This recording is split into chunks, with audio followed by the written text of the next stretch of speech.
Maswerteng hapon po, Lotto players. Narito na po ang mga numerong nanalo sa 3D Lotto 2 PM result, June 28, 2026, araw ng linggo. Kaya kunin nyo na po ang inyong mga ticket. Ito na po ang resulta. Yan, nakikita nyo na po ngayon sa screen ng inyong cellphone ang mga numerong nanalo sa 3D Lotto 2 PM result. In exact order po yan. At kung maswerte namang natayaan nyo po ang mga numero niyan kanina, congrats po sa inyo. At narito naman po ang mga numerong nanalo sa 2D Lotto 2 PM result. Ayan. At ano nga ba ang magandang numero ngayong araw na to sa 3D Lotto? Pang 5 PM at 9 PM draw. Para po sa akin, bet ko pong mga numero ang numero 5, 4, 9, 5, 49.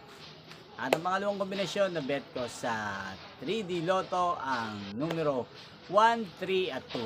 Sana ang mga yan ay manalo po sa 5 PM o kaya naman sa 9 PM draw. Yan, inyo pong napanood ang resulta ng 3D Lotto sa channel na to, Roderick Hernandez TV. Muli nyo pong mapapanood ang resulta nito pang 5 PM draw, mamayang 5 PM dito po sa channel na to. Thank you for watching.